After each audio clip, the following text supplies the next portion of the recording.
गुरु साक्षात परब्रह्म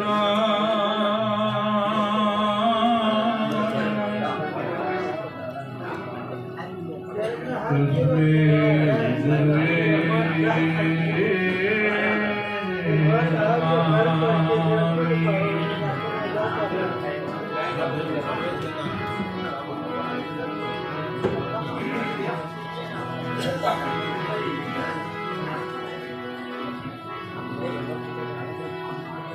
गुरु ब्रह्मा गुरु विष्णु गुरु ब्रह्मा गुरु विष्णु गुरुदेव महेश्वरा गुरु साक्षात परब्रह्म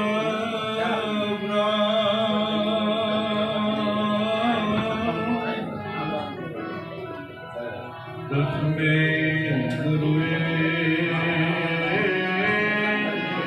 नमामि। सद्गुरु पद पंकज वृंदता अन सबूल लोक पुला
જલ પાવ ગગન સુમીરા પંચ રસિક કે અધમ શરીરા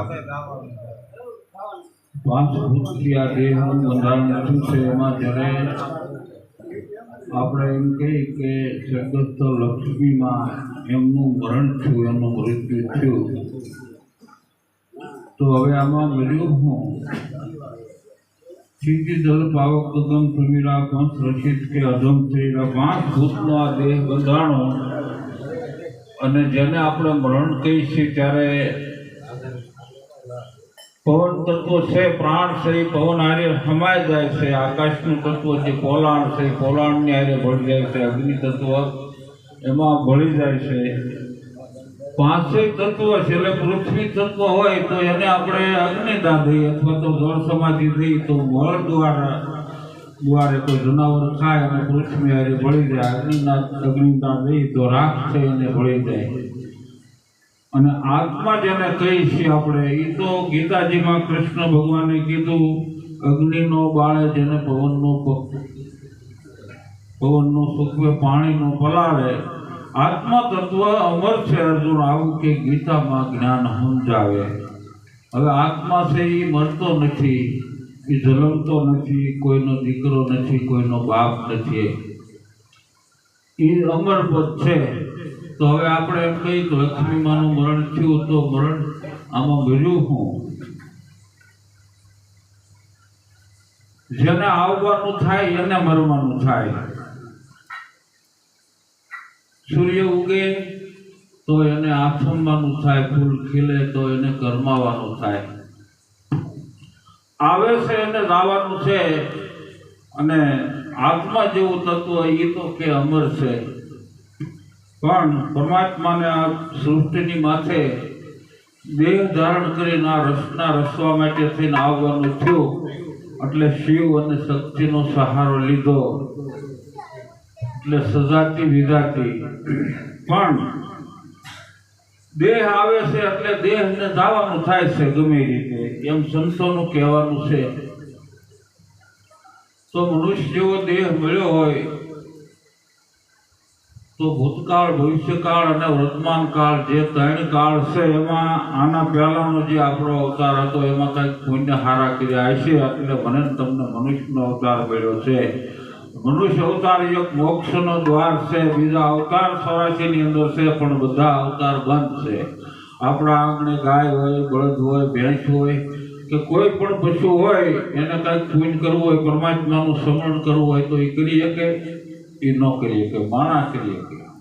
માણસને આ દેહ કરીને રાક્ષસ થવું હોય તો થઈ શકે અને ભગવાનના દ્વાર સુધી જવું હોય તો પણ થઈ શકે. પરમાત્માનું સ્મરણ પણ મનુષ્ય દેહથી થાય. એટલે મનુષ્ય મોક્ષનો દ્વાર છે. બીજા અવતારો 84 ની અંદર છે પણ કે બધા બંધ છે. દીકરી દીકરાના લગ્ન થઈ જાય અને આપણે પરવારી જઈએ, જે મિલકત હોય એ દીકરાને સોંપી દઈએ, પછી એમ થાય કે હવે હાવ નિવૃત્ત થઈ અને છોકરા કાંક 5 પૈસા આપે, કોઈ 68 તીરથની જાત્રા તમે કરી આવો, જાઓ વડીલો છો, તો આપણને અહીંથી એમ થાય કે અહીંના કરેલા પાપ જાત્રા કરવા જઈએ એટલે બળી જાય. પણ હવે પાપ તો દેહે થાય, પગે થાય, હાથે થાય, આંખે થાય. અને કાશી વિશ્વનાથ જઈ અને ત્યાં શિવના મંદિરે દર્શન કરવા ગયા હોય, મનથી મત કર્મ થાય. તો આયના કરેલા પાપ તો આપણને એમ થાય જ્ઞા તીર્થ કરવા ગઈ ત્યાં બળી જાય, પણ હવે ન્યા કર્યા એ ક્યાં બાળવા જવા. એટલે સંતોનું એમ કેવું છે કે 84 અવતારની અંદર જે કર્મ કર્યા હશે એ કર્મ મનુષ્ય દેહ કરીને કાંઈક સારા કર્મ કરશો એટલે મનુષ્ય દેહે કરી અને બળી જાય. ભગવાનનું ભજન કરશો, કોઈ જીવની સેવા કરશો તો બીજા અવતારોમાં જે પાપ થયા એ બળી જાય. પણ મનુષ્ય અવતારની અંદર જે પાપ થયા એ બીજા દેહ ક્યાંય બળશે નહીં. આ લોઢામ લીટો છે. એટલે સંતો અને ભક્તો આપણને ભલામણ કરે છે કે મનુષ્ય જેવો અવતાર મળ્યો હોય તો હું કોણ છું, ક્યાંથી આવ્યો છું, ક્યાં મારું મુકામ છે, મારે શું કરવાનું છે, આ વિચારી લેવાનું છે. એટલે સંતો અને ભક્તો આપણને ભલામણ કરે છે. સ્વર્ગસ્થ લક્ષ્મીમાં આપણે વિશેથી એની વિદાય લીધી તો આ જગતની અંદર રાજા હોય, રંગ હોય, સંત હોય, ભગત હોય, ભગવત હોય કે કોઈ ફકીર હોય, ફના જગત થોડી પાછી દેહનો ત્યાગ કરી અને બધાને જવું પડે. આપણે એમ કંઈક લક્ષ્મીમાનું મરણ થયું તો હું તમે બધા એક સમયની રાહે બેઠા છે અને સમય છે એ કાળ છે. 7 વારમાંથી એક વાર પરમાત્માએ આપણા માટે નિર્માણ કર્યો છે. એક સમય એવો આવશે ત્યારે આપણા નામની પાછળ માણસો બેઠા આવશે અને અજાણ્યા કોઈક નિહરે પૂછશે કોઈ આ હું બધા ડાયરો બેઠા તો કે ગોરધનભાઈ બારૈયાનું મૃત્યુ થયું એ નામના પાછળ બધા બેઠા થઈ. એટલે હું તમે બધાય સમયની રાહે બેઠા છે. સમય એ કાળ છે. કાંઈ પાડામાંથી બેહી જમ જીવ લેવા આવે એવું નથી. પણ હવે આપણને આ બધા શાસ્ત્રો એવું બધું સાંભળેલું છે ને કે જમરાજા આવે ને પાડામાંથી બેહીને આવે ને દંડ દે. બાબા બીમાર ને ખાટલો રૂમની અંદર, ડોશીમાનો ખાટલો વંસરીમાં, દાદા મુલો દીવો પડે એમ બેને પાડો નાનો એવો. હવે એ પાટલું ખબર નહીં અને છૂટી ગયું ને આવી અંધારું સેન્સર હતું ને ખાટલે ઘવા માંડ્યું એટલે આને એમ થયું બાબાને બી છે નક્કી સમજાય કે બાબા બાંધાનો ખાટલો કે ઘરમાં છે. એવું નથી, એવું નથી. સમય છે એ કાળ છે. માના પેટ અવતાર લીધો અને શ્વાસ આપણે પહેલો શ્વાસ લીધો ત્યાંથી કાળ અક્ષરે કર્યો છે. અને જે છેલ્લો શ્વાસ છે ત્યાં પાછો અવતાર છે. એટલે હવે છેલ્લો શ્વાસ આ છૂટે, આ દેહ છૂટી જાય એટલે બીજો દેહ મળવાનો છે.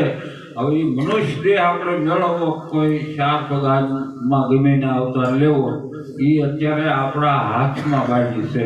વર્તમાન કાળમાં અત્યારે જીવી રહ્યા છે પૂર્વના કર્મ ભોગવતા પણ હવે પછી આ દેહ પડે પછી મનુષ્ય થવું કે કોઈ પશુની અંદર દિલ ઢહળતા હાલવાનું થાય એવામાં અવતાર લેવો એ અત્યારે કામથી આપણા હાથમાં સડાવેલી છે. પણ બાણ છૂટશે એટલે સારું નરવું ગમે એને બાણ લાગે કર્મ ભોગવવા માટે થઈને અવતાર છે એટલે ખ્યાલ રાખવાનો છે. એટલે સંતો એમ કહે છે.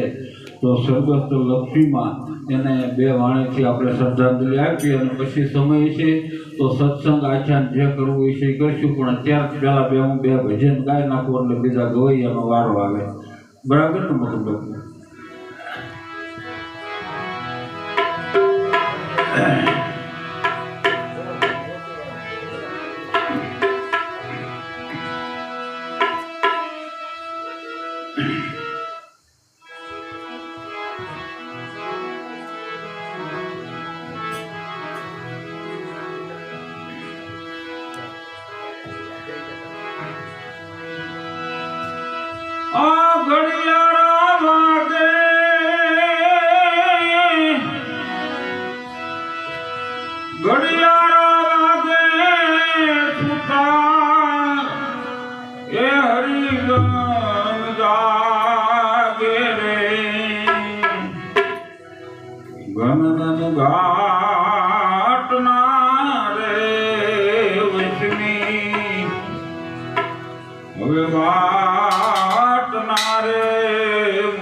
તારે મોત ના રે માથે ઘડિયાળા વાગે.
બાપા કોઈ નો